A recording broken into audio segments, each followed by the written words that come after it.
koneno nyathi kobeta beta dala gi mwacho moko ni in donj ka itim tich ka nyathi koseyudo pesa to wacho ni oyo jidhi ka sikul mondo mi oyud pesa ana nyayude sani kata ka sikul ne ok adhiye losane koda jonyuol mokwongo kaachiel koda ka jopuonjre masani neno chenro kata madhi do chenro ni bang'e ka chenro oserumo ni nitie gima wacho ni hawelo rieko to moko bende nyabedo ka jaro teko mar somo kata dhi sikul dilos kodgi nade.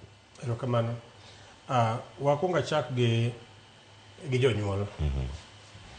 Nikech wawuoyo kuom nyithindo. Cleophas nyithindo gi nyaka ne donje form 1.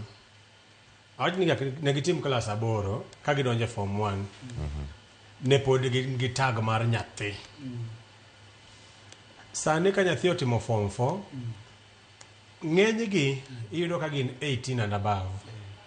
Mangiso ni they qualify mondo gimak ID card.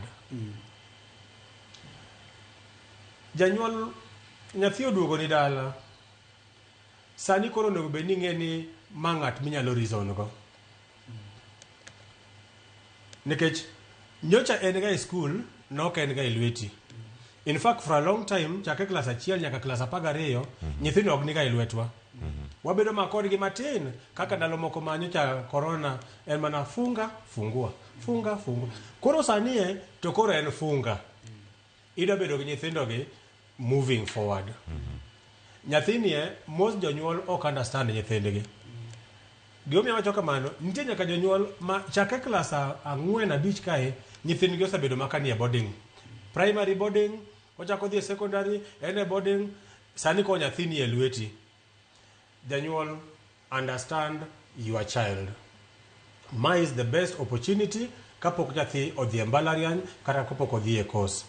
Take time to understand your child. Take time to reason gi nyathini ni nyathi en ng'at miwuoyogo.